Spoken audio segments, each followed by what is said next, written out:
It is a real pleasure to have here today Professor Roberto Emparan from Barcelona University. Roberto is one of the major experts on black hole physics in all dimensions. He's actually one of the few that found an exact solution of Einstein equations. The solution is called the black ring. It's an exact solution in 5 dimensions. Moreover, during his career, Roberto had positions in various prestigious places, for example, at the University of California, Santa Barbara, and at CERN. And then eventually he moved to Barcelona. I met him at a workshop on black holes in Santa Barbara back in 2006. And actually, it's precisely by discussing and talking to Roberto that I realized that theoretical physicists can, in fact, be funny and pleasant to interact with. And since then, I enjoyed very much talking to Roberto when I had the occasion of meeting him at some conferences and workshops.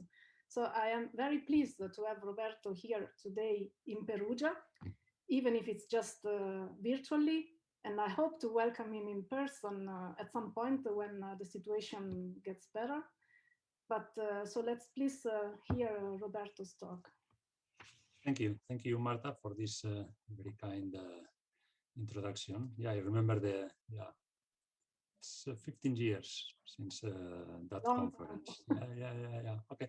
No, it's not that long ago. But in any case, also, I want to thank you, not only for the introduction, but also you and Orlando and also Antonia, who I saw also in the participants. So yeah, thanks a lot for the invitation to give this colloquium, which, as everyone, I would have preferred if it could have taken place in person.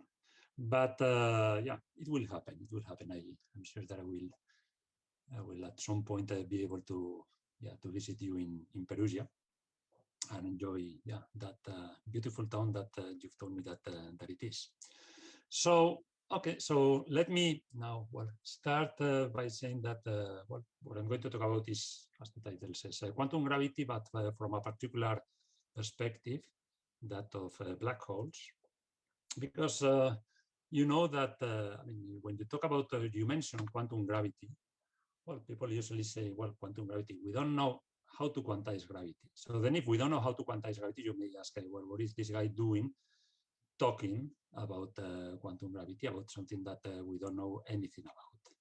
Well, actually, even if, I mean, I will tell you how this idea of quantizing gravity, that's not actually the right way of putting it, that we actually know quite a bit about quantum theories of gravity, and that the most important things that we have learned about them come from things that we think that we understand very well about black holes. Okay. But let me begin going backtracking and well, thinking about the bigger problem of going to the limits of physics, to the edge of physics, and that's well, that's this adventure of going to the edge of physics. It's one of the biggest success stories of the 20th century. The idea is that well, we want to go inwards, going to ever smaller distances, ever smaller scales, ever smaller particles and entities, and that well, we know, at least since well, almost 100 years ago, thanks to Heisenberg, that going to shorter distances is equivalent to going to higher energies. That's essentially because of this relationship that tells us, by the way, I'm going to, in this talk, I'm always going to set the speed of light to 1. I'm going to measure time in light seconds, if you want. So by going to higher energies, higher and higher energies, what we do is we're going to be exploring shorter and shorter distances. And then this, as I say, that's been a success story, the story of experimental high energy physics, from the times when Rutherford was colliding particles, sending particles through gold foils, and out of this revealing what is the inner structure of the atom. And then later, this is Lorentz building one of his first particle accelerators. then bigger ones, and then bigger and ever bigger accelerators, so that we can achieve and reach higher and higher energies and then explore shorter and shorter distances. And of course, the biggest machine that we've been able to build so far is the LHC over here. Now, when we want to do this thing of colliding particles at higher energies, doing scattering experiments at higher energies so that we can see smaller and smaller distances, here one idea is that, well, we want our scattering, these collisions, to be hard. What this means is that, well, something that already Rutherford realized when he was sending his particles against these very thin gold foils. Then he saw that some particles came out at large angles. And what this revealed is that there was a hard core in the atom, which was the nucleus. Okay, that's how he could discover the nucleus. Hard collisions are able to probe hidden small constituents in your target. And well, later, the same story has appeared, has happened once and again. For instance, the experiments on deep inelastic scattering in the 60s did something similar, where you scatter electrons of protons. Then, by doing this in such a way that the scattering is hard, that the electron exchanges a hard virtual photon with a nucleon, with a proton, then well, it could eject some particle or some parton at large angles, something like a quark, then would hadronize. And this is these experiments, as I say, these experiments where you get these hard scatterings. These are the ones that reveal, well, as I say, first the structure inside the atom, then the structure inside the proton. Okay. So then, if we want to continue this journey towards the edge of physics, well, we would like to have an even bigger and even more powerful collider, a collider where we could study quantum gravity. But then, well, that's something that we don't have yet for a number of reasons. First, it would be hugely expensive, and we don't have the technology to do that, so we don't have it yet. So what do? Well, what we do is something simpler. We do thought experiments, which are way cheaper and that are not limited by technology, but then we can try to see, the idea here is to push the theories that we have, in particular Einstein's theory of gravity, to see what to expect at the highest energy, in the highest energy regime. And it's something that's quite surprising, that Einstein's theory reveals quite a bit about its own limitations and well, what may lie beyond itself. So, well, one of the first things, if you've ever looked any bit into the subject of quantizing general relativity, one of the first things that you may probably heard is that the quantum theory of general relativity is not renormalizable. And I don't know, I mean, how familiar you are with these ideas. I'm going to try to explain in fairly simple terms what this means. But the basic idea here, and I will elaborate on it in the following minutes, is that the theory comes with a limiting energy scale. The theory will contain a scale that tells you how far you can push it. Yeah, here is that for higher and higher energies, that's when you're going to shorter and shorter distances, in these theories, in the theory that's not normalizable, the interactions grow indefinitely stronger. They become stronger and stronger. In pictures, what we have is something like this. You have some configuration or some scattering experiment where you're scattering particles with gravitons being involved. Something that may look, one of these diagrams, and one of these diagrams represents some particular interaction. One of these diagrams that looks simple enough at low energies. Then when you look at it, that's low energies, again, large distances. When you look at it at shorter distances, well, it begins to reveal itself as a big mess. It's something that's very complicated. So, and that's a particular energy scale at which all of this mess begins to show up. Okay. So there's at some moment, the theory is becoming very complicated. Now, renormalizable theories are different. They don't have a renormalizable theory is a theory that doesn't have a limiting scale, a limiting energy scale. There's one class of them, the theories which are asymptotically free, and the best known example of this and most relevant one is the theory of QCD, quantum chromodynamics. These are theories that become simpler at high energies or short distances. QCD is a theory that's complicated at low energies, very complicated, it's very messy.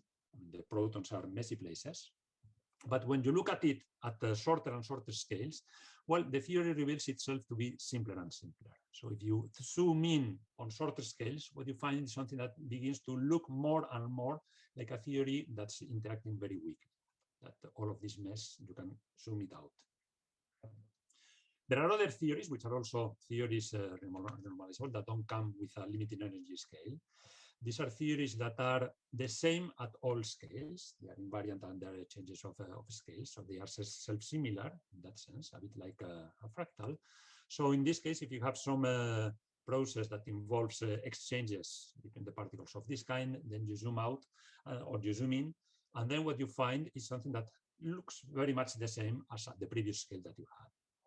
Now for this, well, scale invariant theories, they also have a property in quantum field theory that these theories very often, they are also invariant under not only changes in the scale, but under a bigger group of symmetries, the conformal group of symmetries. So we usually refer to them as not scale invariant field theories, but conformal field theories. And this is a concept and a term that will appear several times during this talk. And I will refer to them as CFTs in general. Okay. So summarizing what I've said so far, we have these theories which are well behaved at short distances, theories that as we go to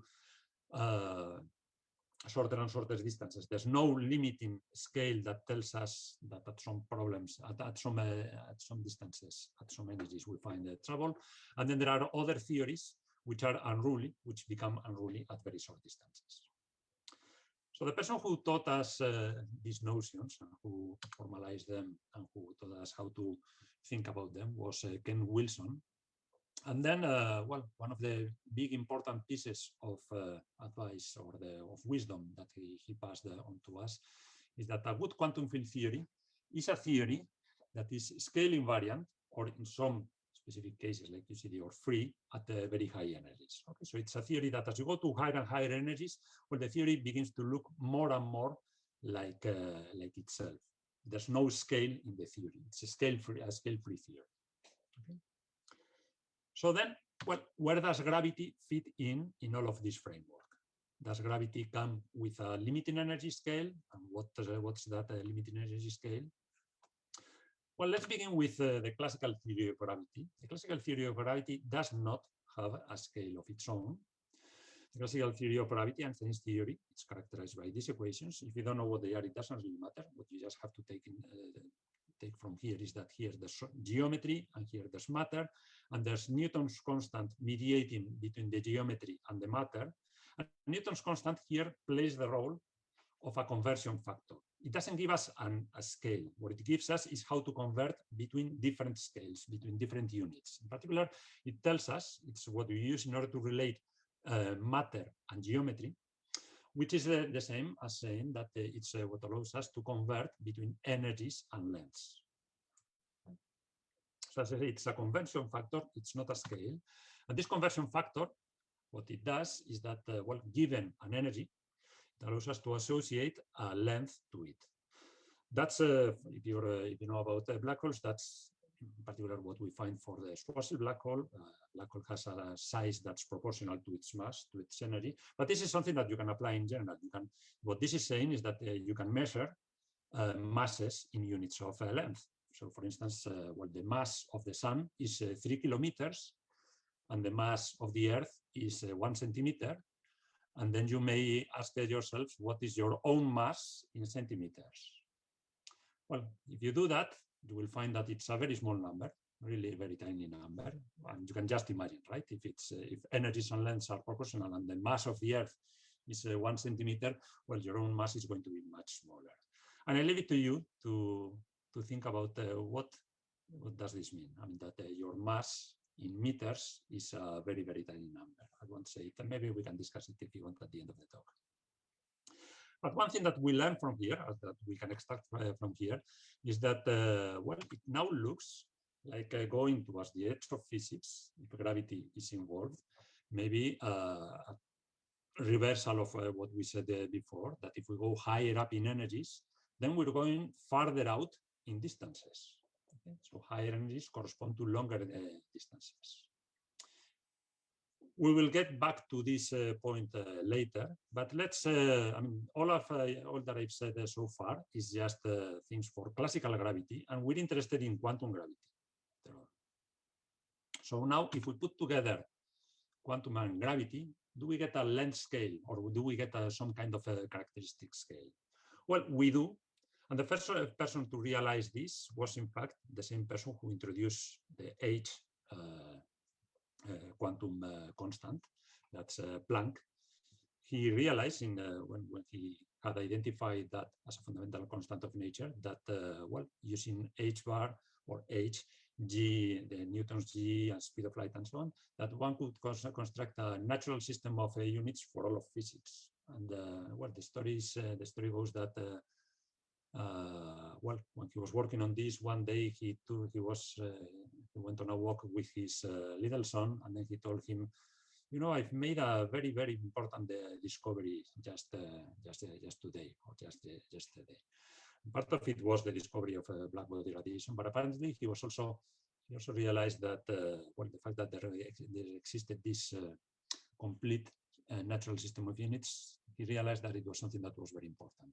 Well, the idea here now is that if we have this length scale that gravity gives in terms of energies, and also the one that we get from Heisenberg, then very easily, you just multiply these two relationships, and then you find that there's a length scale. That's a scale. It's independent of energies. It's independent of the system that you have. It's just based on fundamental constants, which is this quantity, and which is a very, very tiny length, 10 to the minus 33 centimeters. You can also, I mean, if you instead of multiplying, you divide them, then you can get an energy scale, the Planck energy, which if you measure it in electron volts, it's a very large number. If you measure it in joules, it's not such a big number. It's a fairly mundane number, this energy, Planck energy.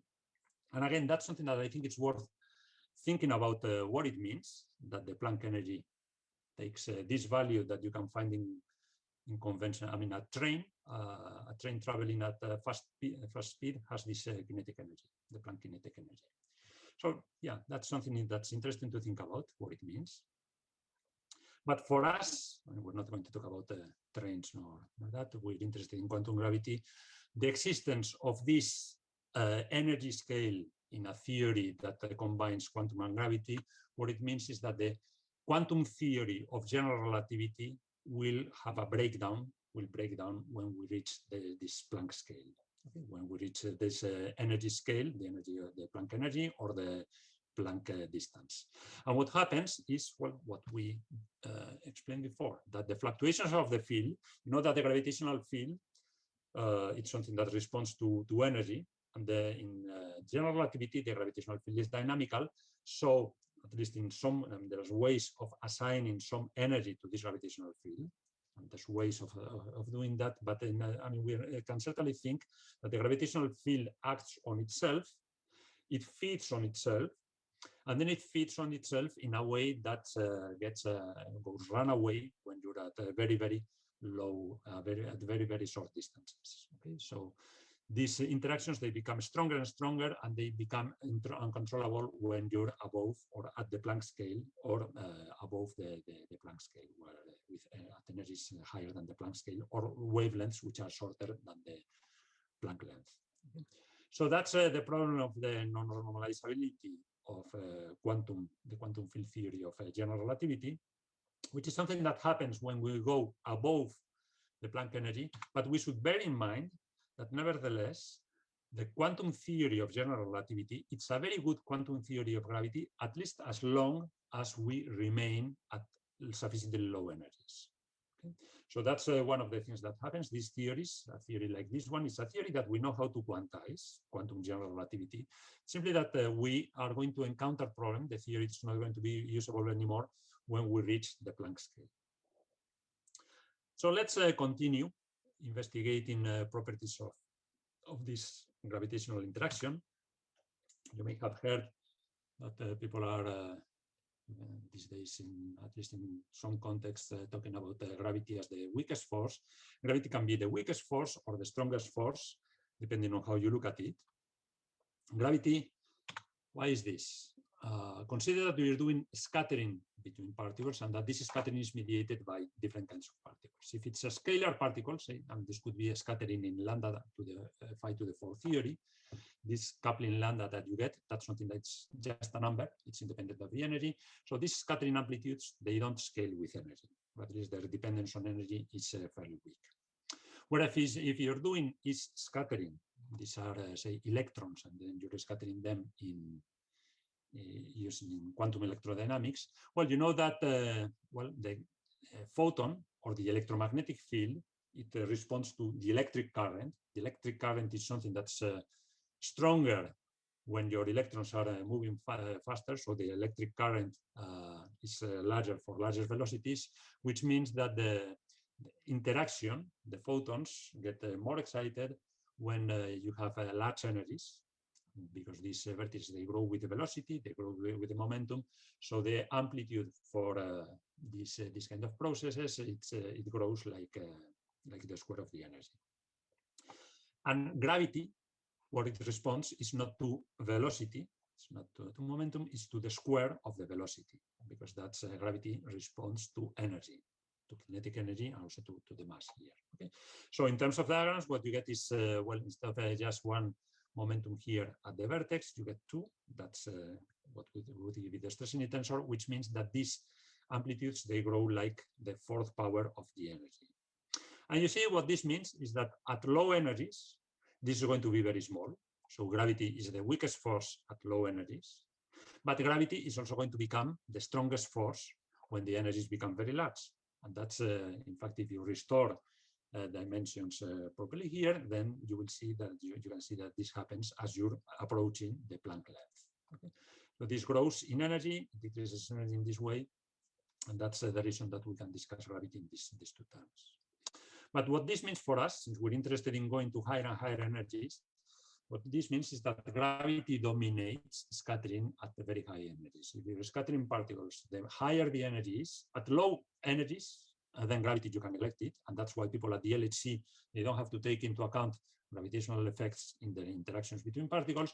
But if we were able to go to higher and higher energies, then the gravitational interaction would begin to ramp up, become stronger, and at some point eventually dominate over all other interactions, which seems to be good if we're interested in studying in going inward bound for quantum gravity. But the problem is what we said before, that the quantum theory of general relativity, as we have it, breaks down when the scattering begins to be a hard scattering. That's when this is the center of mass energy squared. These are the STU variables, non-standard variables that one uses for scattering very often. So when the exchange momentum and the center of mass energies reach the Planck scale, then in this case, the amplitudes for scattering become of order 1. And this, you're familiar with this, this means that you're beginning to violate unitarity bounds.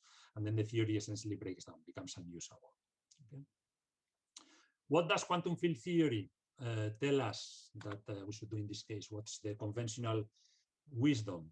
Well, the conventional wisdom is that your theory is reaching this limiting energy scale. Well, you should introduce new particles, new degrees of freedom, new physics that smooth out the interactions. That interaction that was becoming very messy, well, there should be some new physics entering and correcting that. And one way, I mean, if you're familiar with the Fermi theory of weak interactions, you know that this is restored by introducing new particles, the W and Z bosons. These are the ones that smooth out the interactions in the Fermi theory. Also, in the case of, we also have an instance of this, of changing the degrees of freedom, in the case when we go from strong interactions described in pion scattering. We know that this is resolved by introducing quarks and gluons at the shortest distances. Now, in the case of gravity, one possibility, and that's a possibility that seems to be working out very well, is introducing also new degrees of freedom. In this case, not particles, but what kind of thickening these lines into thicker objects like strings. So that's one possibility of resolving the problems of the non-normalizability of gravity, and it's one that works well at the perturbative level. So that's introducing strings. There are people who are also trying other things, like replacing the continuum structure of the geometry with a discrete one, Or there's other approaches where the idea is that, well, you say, no, there's actually no new physics, is that you were being fooled by what this analysis of quantum general relativity, this perturbative quantum general relativity. But these are not the ones, these approaches, I'm not going to follow these ones. Instead, what I'm going to do is, well, let's go back and think about what we know about general relativity and gravity, even at the classical level. And well, you know that it has these black holes objects, which they haven't appeared so far in the talk, but they are going to appear now and be the big, the main characters of the rest of the talk. Okay. If you roll the nose enough, probably you know where this is coming from. So we're going to go, let's go back to high energy collisions, revisit them. And well, even if we said that, well, we cannot do scattering in gravity, we cannot control it if when we reach the Planck scale, we're going to go, and we're going to be daring and bold and try to go transplanckian to energies above the Planck energy. So we're going to try to get hard scattering of particles. We're going to arrange for a thought experiment where we scatter two particles where the center of mass energy is above the Planck energy, but we also want the scattering, in order for the scattering to be hard, the momentum transfer, these exchanges of the momenta between the two particles, we also want it to be large, higher than the Planck energy. That's what we do if we want to probe distances which are shorter than the Planck length. This would be the impact parameter. So having this very large means that the impact parameter is becoming shorter. So let's do this. And what happens when we try to collide two particles in the presence of gravity with these parameters for the collision, large center of mass energy and small impact parameter? Well, what we find is that well, the particles actually, instead of scattering before they get to see each other, actually they form a black hole. So when you have this, what you find is that the impact parameter is smaller than what would be the radius of a black hole with that energy, with that mass. Okay? So before the particles actually meet, when you're transplanckian, well, a horizon appears, trapped surfaces, as this gentleman who recently won a trip to Stockholm. He told us that, well, in these collisions, in fact, he actually proved that. He studied how we can collide two very high energy particles and trapped surfaces appear, which, as he also explained to us, we expect that those to form black holes. Okay, so I mean, we're not getting to see the moment of the collision of the two particles. This is going to be hidden by the black hole. So then that's, I mean, things are going dark as we go transplanckian. This is what I refer to, that at the high energy end of physics, what we find is darkness. So we get black holes. And then what does the black hole that we form do? Well, there's another famous gentleman over here that who told us that, well, black holes, you form them, and then if you have quantum effects, they begin to decay, they begin to emit radiation, and eventually they disappear and leave radiation.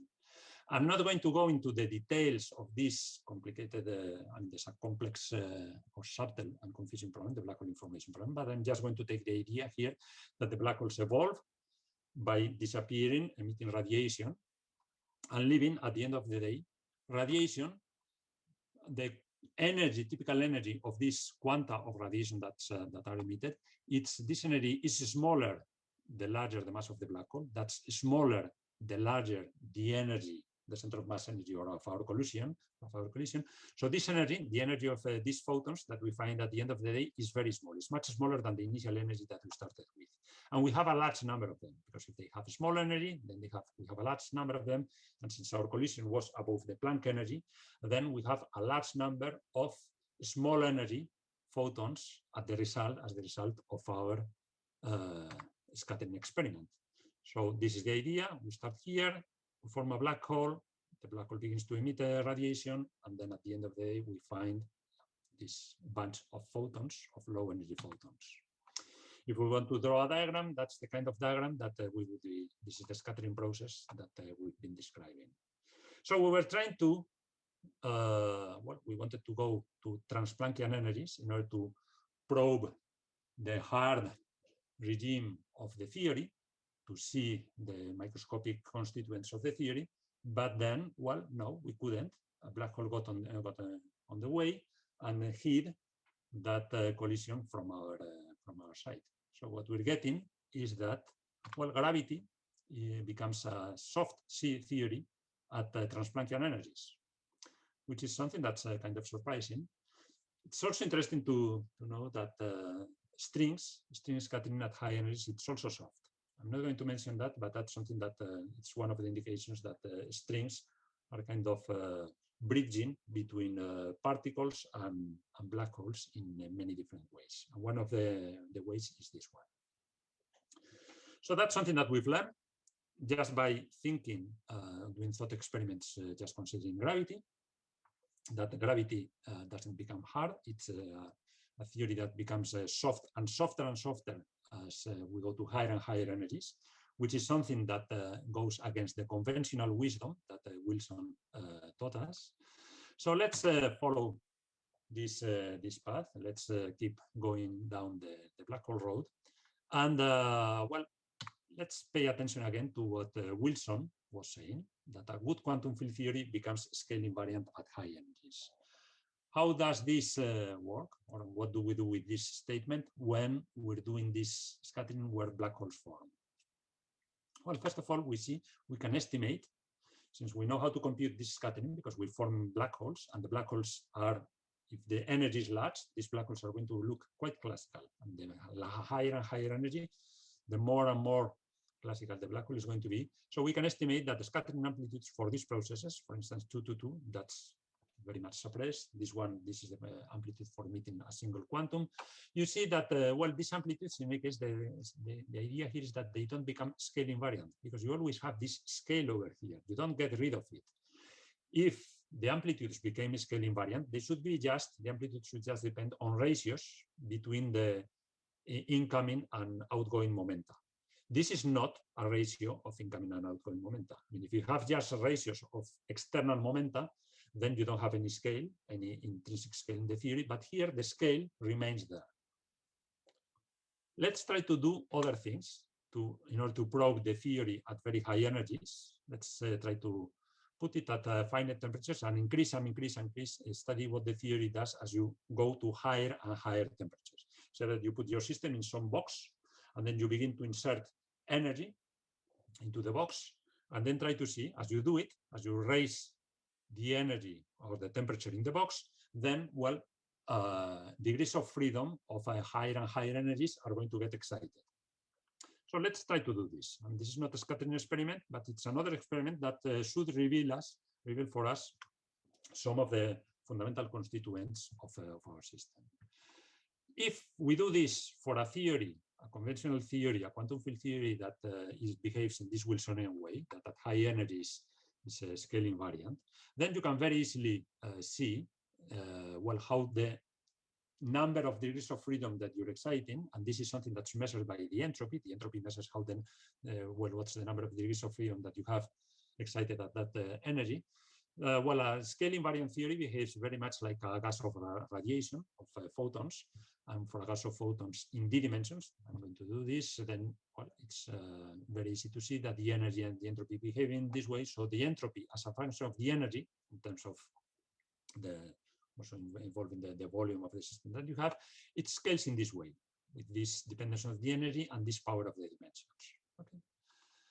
Now, what happens if we inject more and more energy into our system when there's gravity? Well, what happens is that at some point, this radiation can collapse and form a black hole. And black holes, as these two gentlemen, Bekenstein and Hawking, told us, black holes have an entropy. So the entropy of the system is dominated by the entropy of the black hole. And then we can compute the entropy of this system where we were trying to put more and more energy in terms of the energy that we have. And the expression that one gets is of this form. Now we compare this. We want to compare this expression for the entropy of this black hole and the entropy of a conformal scale invariant theory. You see that they look very different. The entropy, as you in a conventional quantum field theory, the entropy at high energies, it goes in this manner. For a black hole, it goes in this manner. The exponents are different. Actually, this exponent is less than 1. This exponent is larger than 1.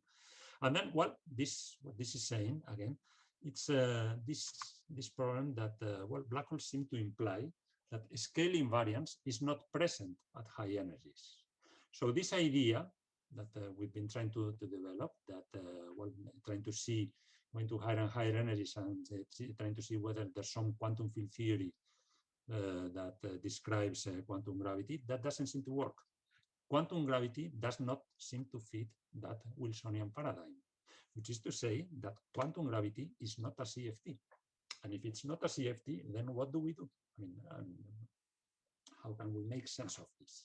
Okay.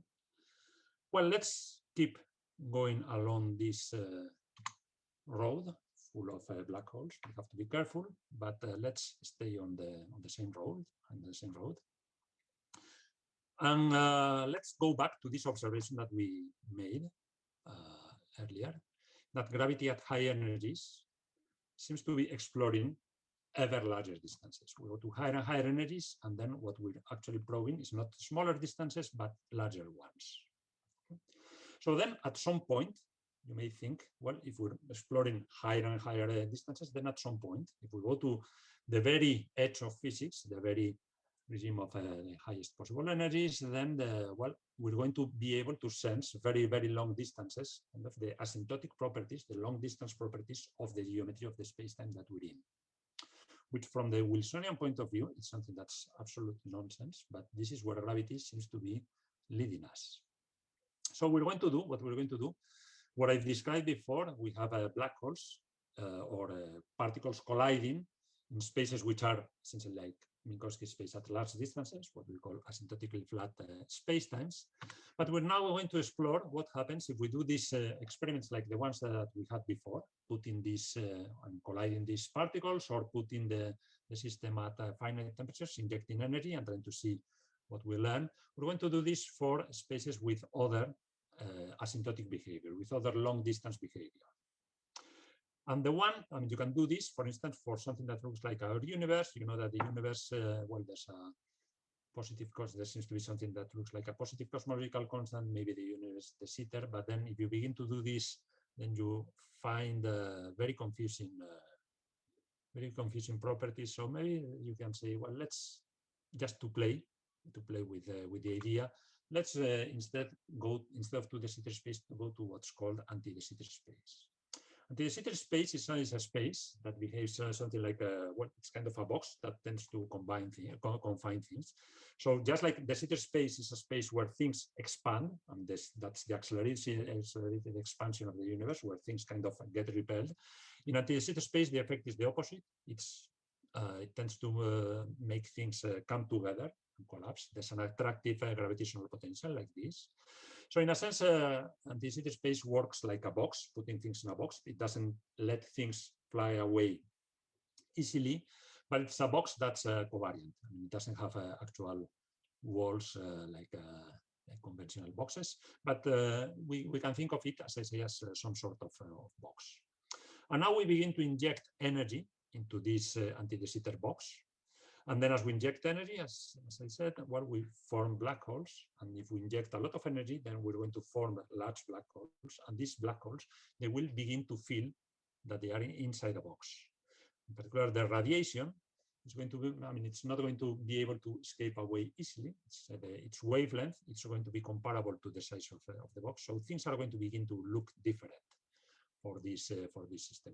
Small black holes, of course, they are not going to notice much that they are inside a box, so they are going to be much like the ones in the asymptotic flat case, but the large ones are going to feel a difference. So then what do we get for this entropy as a function of energy? As we inject more and more energy, what is this number of states that we get? That's measured by the entropy. The entropy is measuring the number of microscopic states that are available to our system at very high energies. So we're probing the very high energy regime of the theory. Well, if you do this for these black holes in the anti-de Sitter space, then what you get is this result. I mean, there's all the factors in here, they are relevant, but this one, I'm not going to say much, that's why I put it a little darker, but it's also interesting to study it. But for now, let's just focus on what is the dependence of this entropy of the system as a function of the energy. And now we can compare it to what we had before for the case of a conformal field theory, a quantum field theory at high energies. So this is the behavior of the entropy as a function of the energy in d dimensions. And this is the behavior of the entropy of a quantum field theory as a function of the energy in little d dimensions. And I'm using little d here and large d here, because now, well, we see that in contrast to what we had before, where we were scattering black holes in a asymptotic flat space, when we do this, or forming black holes in a asymptotic flat space, when we do it in anti-de Sitter space, we find that now, well, they can agree, actually. They can agree if what we do is we take this capital D to be the dimension of the CFT plus 1.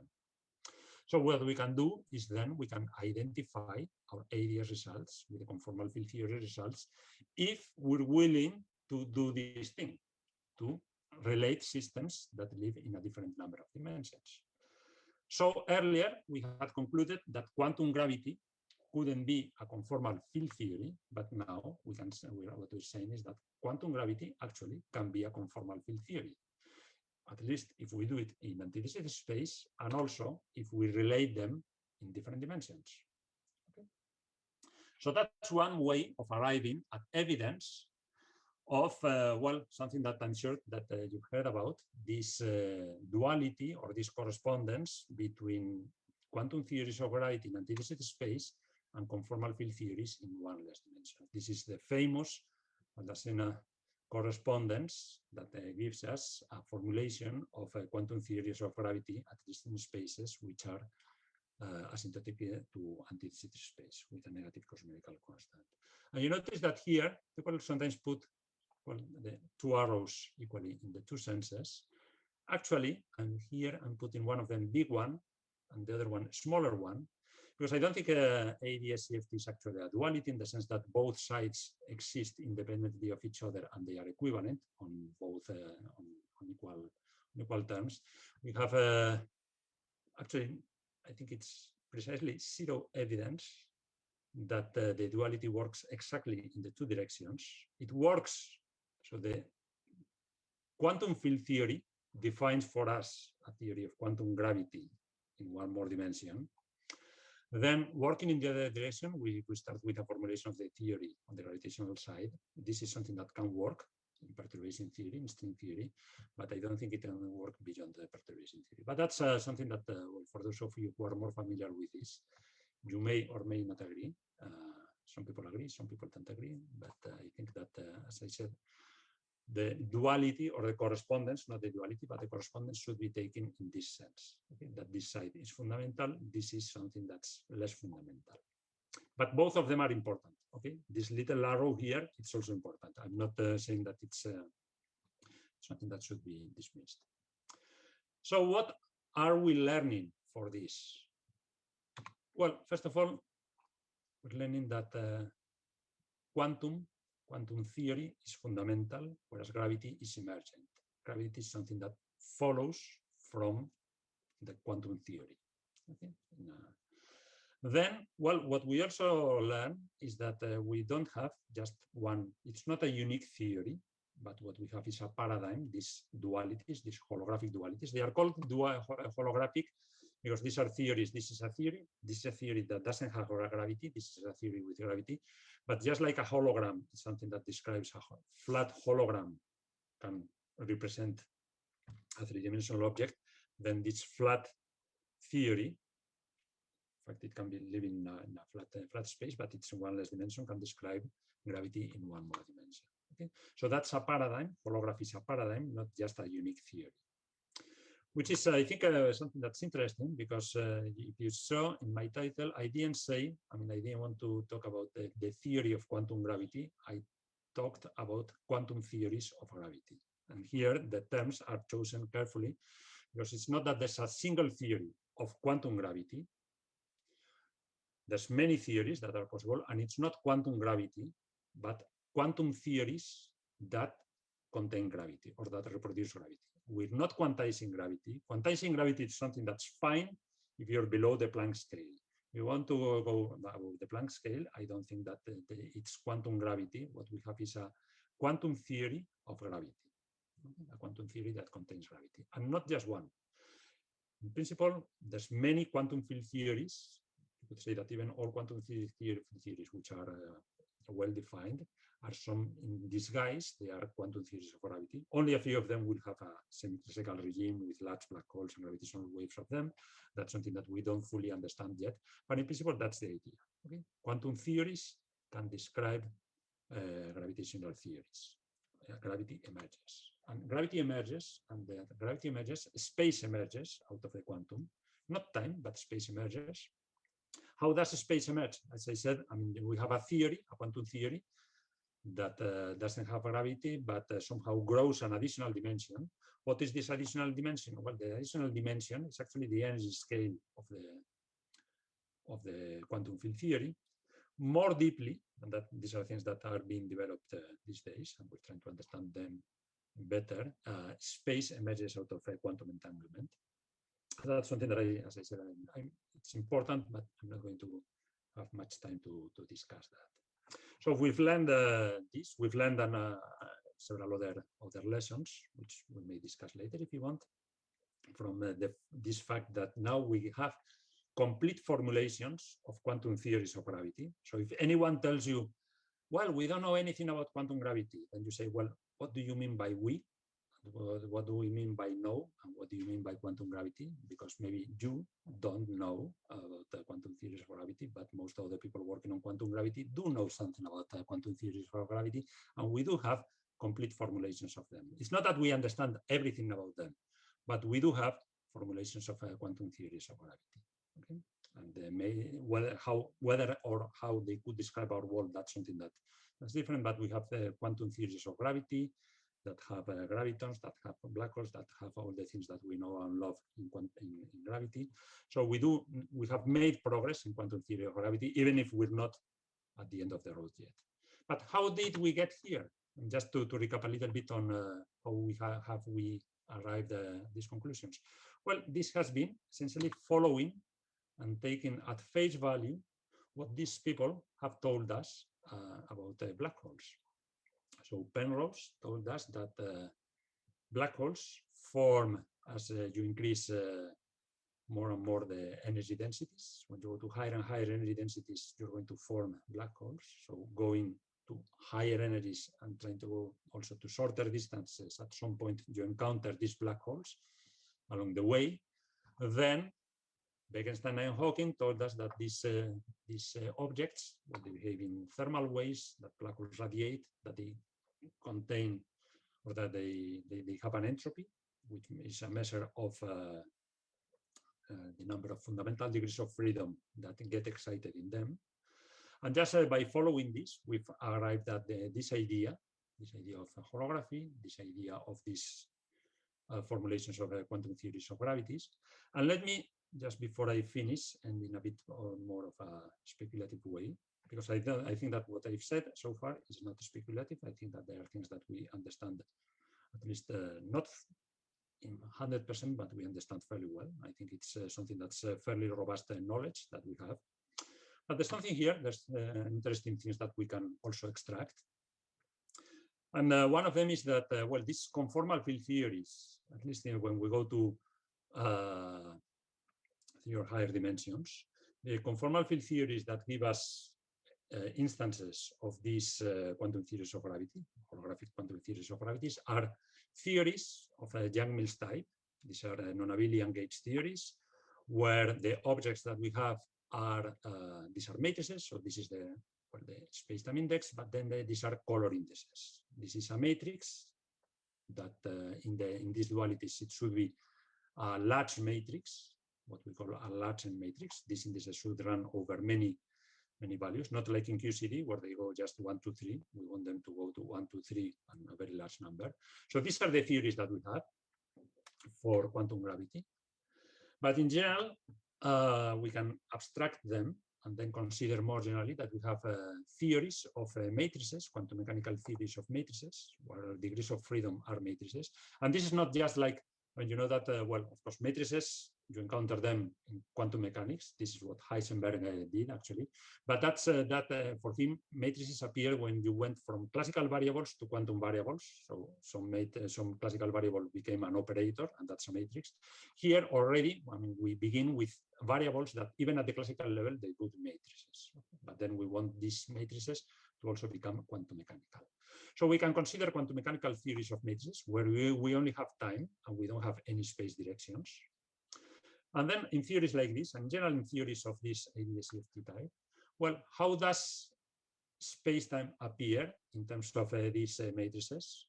Well, configurations where we have a space which is essentially almost empty with a few excitations, few fluctuations, we click out space. This corresponds to configurations where our matrices are mostly diagonal, okay? With a few of diagonal terms that correspond to fluctuations away from this empty space. On the other hand, if you have black holes, then what you have is a matrix that's very full.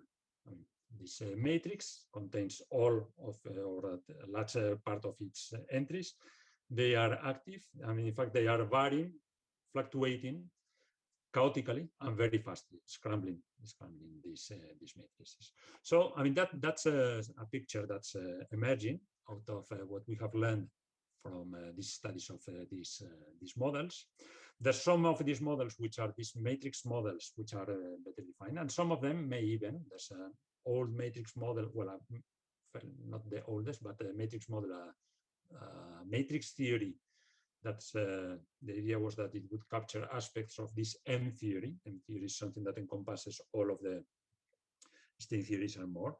So there could be some quantum mechanical matrices that are the fundamental description, theories of quantum mechanical matrices, which are the fundamental description of M theory, string theory, and everything that comes with that. Just a theory of quantum mechanical matrices may have everything, and that's just quantum mechanics. It's not a quantum field theory. It's quantum mechanics of matrices, maybe something that well, more fundamental description of the universe is in terms of that. So maybe at the end of the road, at the end of this black hole road that we started in, then maybe what we find is just quantum mechanics, not even quantum field theory, just quantum mechanics, things that depend on time, some wave functions. Here what we will have is some Hamiltonian, a very complicated Hamiltonian with well, it's a huge Hamiltonian with discrete energy levels, finely spaced but complex. Maybe our universe is described by one such Hamiltonian, and then all of space and all of the fields in it, including dynamical gravity, emerge as effective entities out of this Hamiltonian with its energy levels, and that's well, the end of it. And that's this time, space and everything else emerges. And well, this is a picture that well, it's speculative, but I think it's quite suggestive and very intriguing. So with this, I'll stop here and thank you for your attention. And I will be happy to answer any questions that you may have. Thank you. Thank you very much. I applaud for everybody. This is the downside of having these online talks, that one cannot actually yeah, I understand. Manifest the appreciation. But thanks a lot for your talk. It was really, really nice talk. And now oh, hi, Niels. I see also Niels. Hey, Niels. Nice Good to see you. Are there any questions? I'm not sure if I can keep track of whoever has questions, but please just jump in. And yes, Niels, I see you. Unmute yourself, Niels, or shout very loud. That's also a good idea. Shout all the way to Barcelona. Yeah. No, yeah.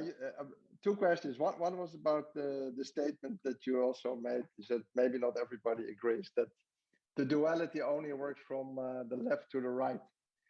So, are you saying with that the duality does not work in the way that we can use classical gravity to make predictions for strongly coupled CFTs? That's what. Yeah. Okay, so that's it. Okay, so I mean, this arrow is still going in this direction, so we can use that.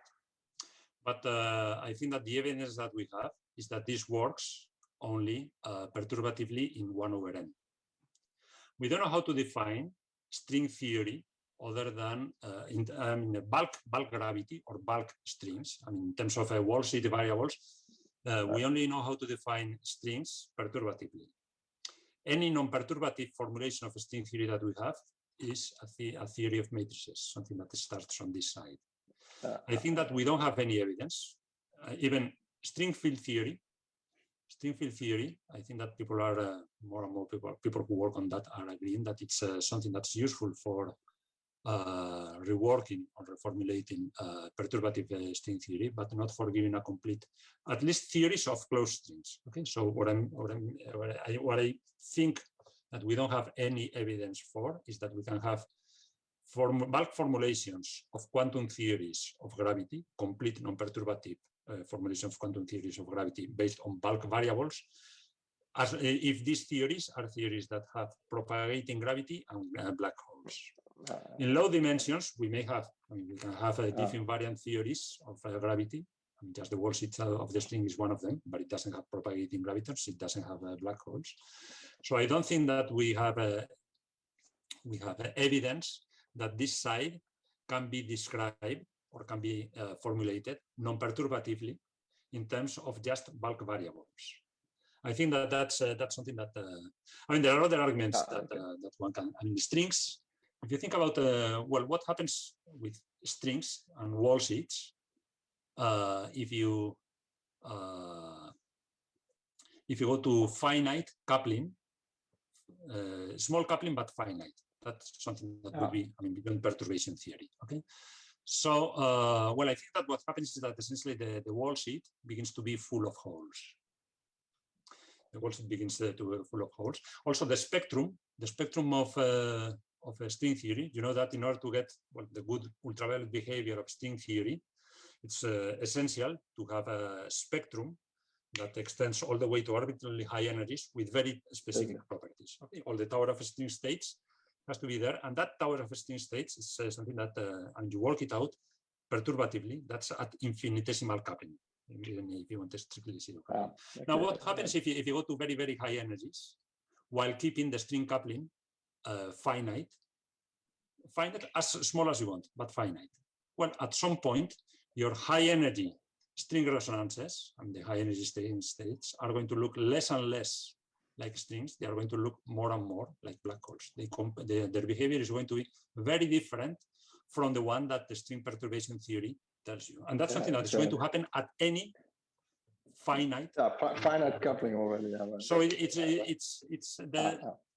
there's problems, and this is one of the problems. But there's, whenever you look at it, even string field theory doesn't look like a fundamental theory because it's a non-polynomial actions that you get. In that case, that doesn't look like a fundamental theory. That looks more like an effective theory. So I think my point of view, and this is not an anti-string statement, okay? My point of view is that strings are not fundamental objects. I think the strings, anything that has gravitons and black holes, is not fundamental in itself. Strings are a very efficient way of organizing the symmetrical latch and expansion of a gauge theory. Strings are emergent, I think. Strings are precursors to black holes in many different ways. One of them is that they become soft. They also are, strings at high energies are highly degenerate, not as much as black holes, but the Hadron spectrum is something that goes beyond the spectrum that you get in quantum field theory. So they are not fundamental, but they are extremely useful for going beyond general relativity. And in fact, most of the ideas that we've been discussed, they have come by thinking about strings and for uncovering new ideas. So I think that the strings are not fundamental, but they are nevertheless here to stay. And we have to take them into account because they are extremely useful.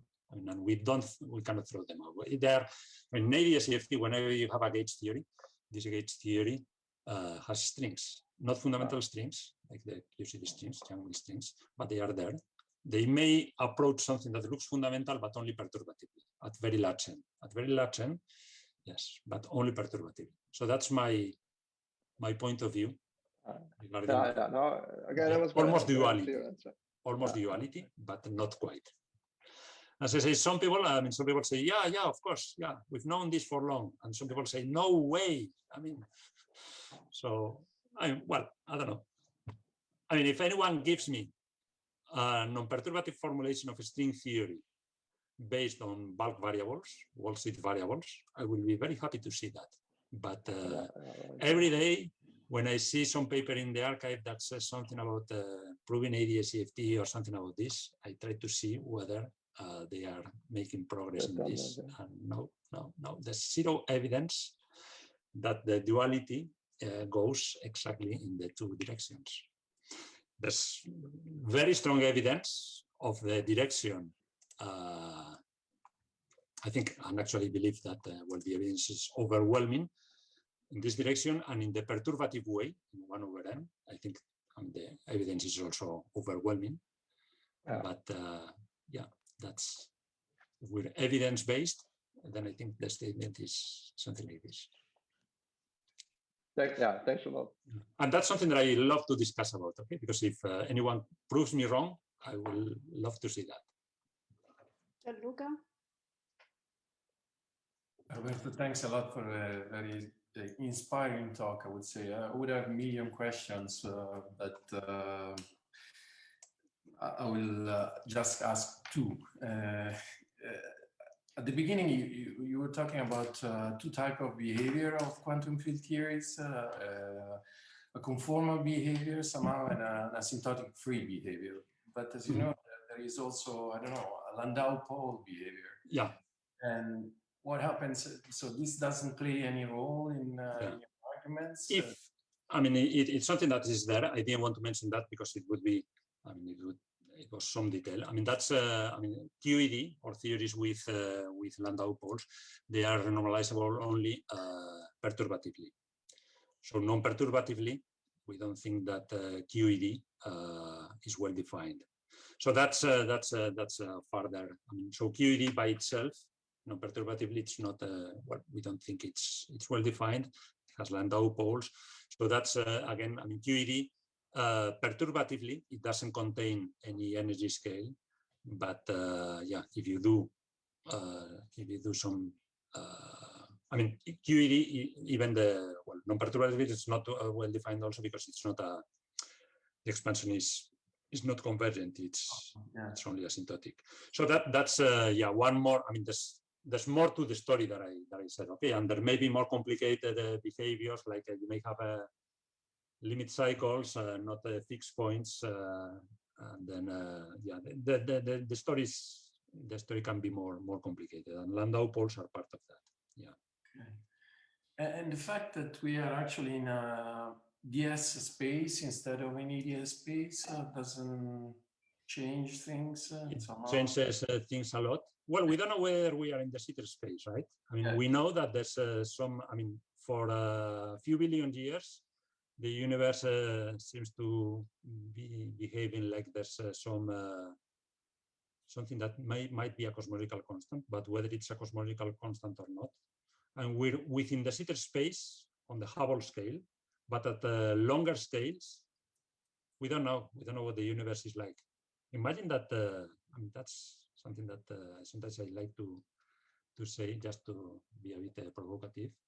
That the universe at very, very long scales, it's actually anti-de Sitter, and we just live in some region inside anti-de Sitter, a small region that extends for a few Hubble radii and for a few Hubble times, and that's it's our universe looks like de Sitter only for that time, but then it will decay into something, and maybe at longer and longer scales, maybe it's anti-de Sitter space. I don't know, or something else, but I don't know. And the Sitter is something that's, thinking about how to fit these ideas in the Sitter. That's something that's very confusing. We don't really know how, whether the Sitter, whether there's a holographic quantum theory of the Sitter. That's something that's not clear. Whether the Sitter exists by itself, quantum gravity in the Sitter exists by itself, something that we don't know. And you know that people who explore these swampland conjectures, they say that no. completely stable de Sitter doesn't exist. It's something that should be unstable or metastable. So we don't know. That's another direction. That would be an entirely another talk, which I wouldn't be the person to give it. Okay, thanks a lot. And it would be a more confusing talk, I have to say. Maybe more provocative as well. Jules? Yeah, thanks. Yeah, very nice talk. I just wanted to, well, I mean, you could have the point of view that it was more like a duality, you know, like wave-particle duality, and then quantum mechanics are sort of in between that. So you're somewhere in between a wave and a particle, and then you need a new theory to really connect the two. Yeah. So and there's some evidence of that with spin chains, you know, that you could say spin chains in the large end limit is sort of an intermediary between the quantum, the CFT and the ATS. But you would say, I guess, well, you should speak for yourself, but you would say it's all CFT. So well, CFT or some theory.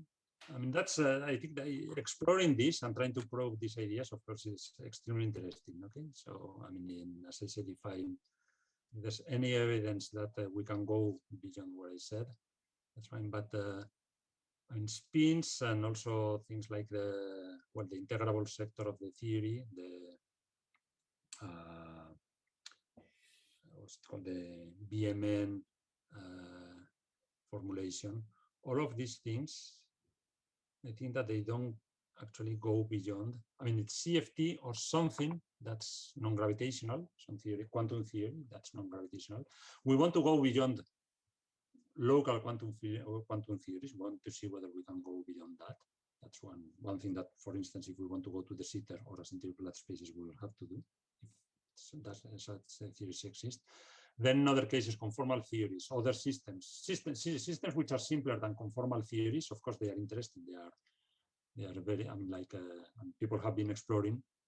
And these matrix theories, they are not conformal theories in general, the ones that I described. But I guess it's not so easy to study the strong coupling limit of a CFT, right? I mean, there are some ways to do it, but we're limited. So that's why we go to simpler systems.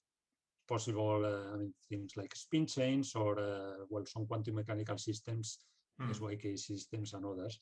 But maybe they are also, in a sense, more fundamental, right? Because if you start with a conformal field theory, then you already have some dimensions in your theory. It's a conformal theory, maybe, well, we can define it.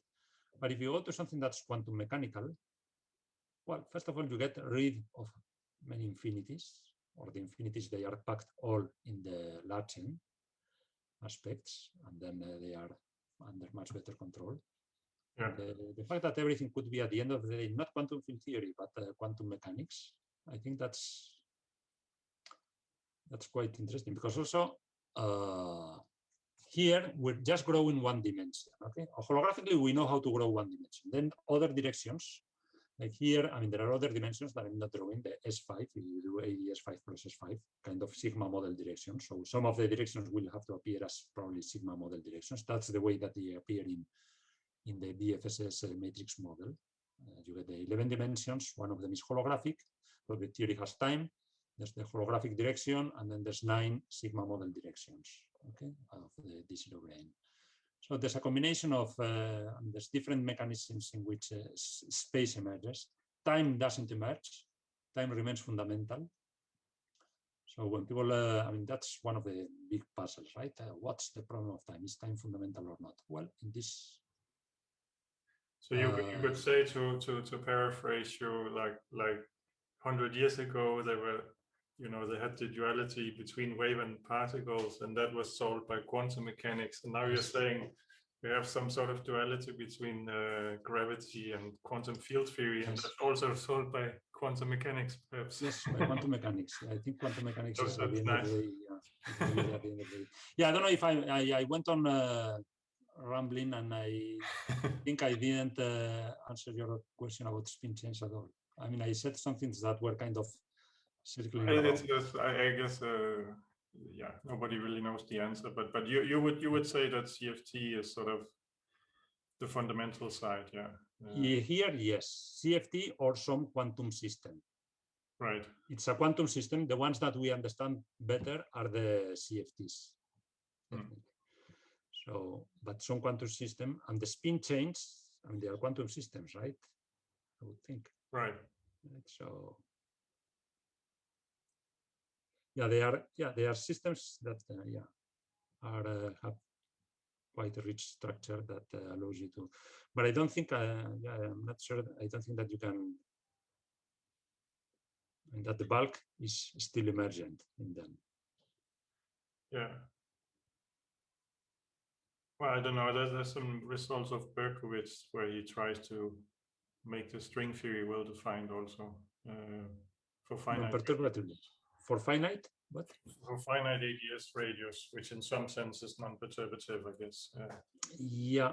If it's finite ADS radius, I mean, well, in terms of is that finite n or finite soft coupling? It's finite soft coupling, right? I mean, the radius goes like. Okay, yeah, then that's fine. Like the radius to the 4, right? That's fine. So I think that you can have, I mean, that's like doing solving string theory in the bulk. Yeah. In alpha prime, exactly in alpha prime. And I think that's something that can be done. It's still a limit, of course, because it corresponds to the planar limit, yeah. but it would be like solving the CFT in the planar limit. That's, yeah, but planar limit. That's my point. I mean, one can solve, in some cases, one can solve string theory exactly in ADS. If it's an, I mean, with the problem is that typically we don't know how to do it if it's a Ramon background. But in Neves-Schwarz backgrounds, there's all these works, recent works by Gaberdiel, Kopakumar, Eberhard, and others, where they solve it in ADS3. They solve the string theory. It's a simple string theory, but still a non-trivial string theory. And in that case, yeah, I mean, that's so exactly in alpha prime, I think that's okay. But this is still perturbative in string coupling. That's perturbative in 1 over n from the field theory side. So that's fine. And I think, in fact, that's an extremely interesting limit because it's very powerful what one can do there. But still, it's not a complete formulation, non-perturbative formulation of strings. That's non-perturbative in the wall sheet. And that's, as I say, that's, if you can do that, that's quite impressive and non-trivial and useful. But still not giving you the second line. No, I agree. Yeah. Orlando? Yeah, I have a very naive question. You talked about quantum theories of gravity. Yes. Can you say a little more how these different theories of gravity maybe could have some impact on, I don't know, experimental research or different predictions? Wow, I wish I knew how to. I mean, because these theories of quantum theories of gravity, they don't seem to, or at least we don't know how to adapt them to describe the world as we see it.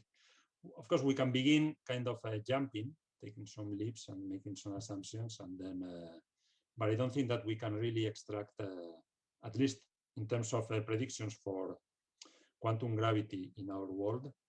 Mm-hmm. That's unfortunate. Yeah, that we cannot, or at least I don't think that we can really extract consequences. I don't know. Yeah, not really. I mean, we can do other things, try to work also in other, I mean, engineer systems in the lab that would describe something like effective gravity in more dimensions. That's something that people are trying to do. But then the problem is that, well, you need a particular kind of system that has something like a Larsen and other properties. It's not easy. So yeah, in terms of extracting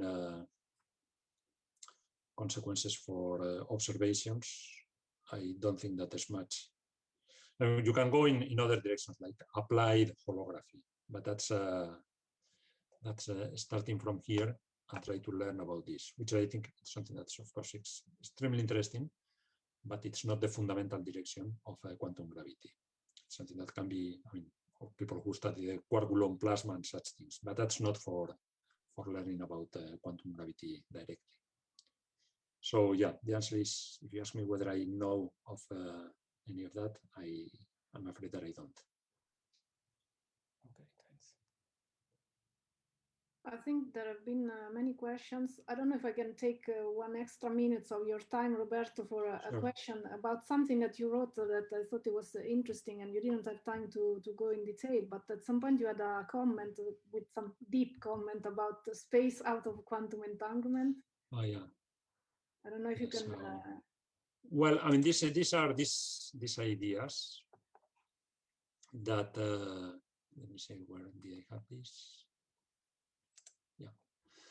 And this idea that, well, I mean, these are quantum systems that don't have space, or at least that some directions of space kind of emerge. So it looks like, I mean, if you have two systems, and these are, in some cases, we kind of understand some of how it works. You have two quantum systems, two copies of a quantum system, okay?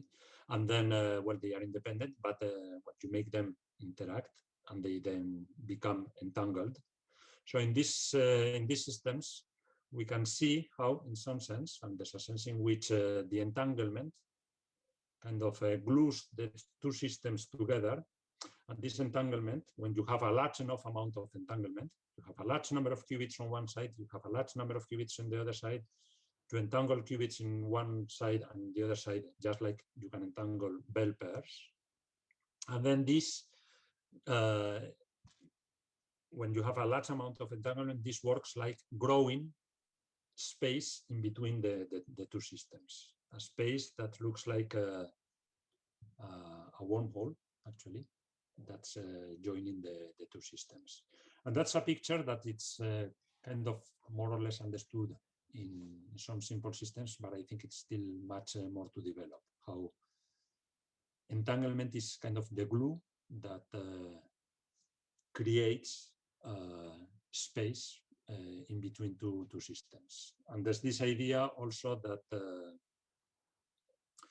the bell pair, an EPR pair, which is entangled, it can be viewed as some sort of very microscopic wormhole. And if you have a large number of bell pairs, then this wormhole becomes macroscopic and joins two systems.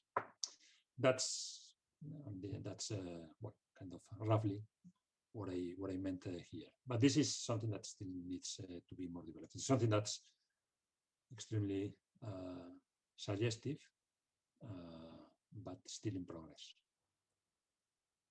Okay, thanks a lot. I don't know if there are other questions, but we really took a lot of Roberto's time. That's okay. That's okay. It's Actually, you're giving me a problem now, because when I teach my course on quantum field theory, then I say that, you know, forget about quantizing gravity in the usual way. Now I would have to, yeah, it's true, but I would have to review that part and add maybe some more comment about what can be done instead. Well, we can quantize it at low energies. That's something that Feynman and others already did. That is actually an interesting comment that one can make, because, yeah, in fact, so thanks a lot. And just let me add one thing in this respect. Actually, that theory, that the quantum theory of general relativity, it's of all the theories, quantum theories in the world, is the one that that is the best, actually, because it's the one that survives up to the Planck scale. And we think that, whereas all the other theories, probably they will break down before then, or at least they break down at the Planck scale. I mean, even if we can consider them on their own, but actually in the real world, it's at the Planck scale, all the rules change. And then classical and quantum general relativity, we can apply it up till then. So in that sense, it's a fairly good theory. Then after that, it's black holes, it's darkness on the edge of physics. Yeah, in any case, I have to revise that part of the course to add some extra comment and yes, be more complete. So, but really, thanks a lot for coming to Perugia in a way. Yes, yes, and Yes, Okay. hope to see you soon in person when Yes, I this hope will so. be possible. Yes. Okay, great. Same here. So, thank you. Thank you very much. Have a nice weekend. You. Same. Same thing. Thank you. Thank you, Roberto. Thank you. Bye-bye. Bye.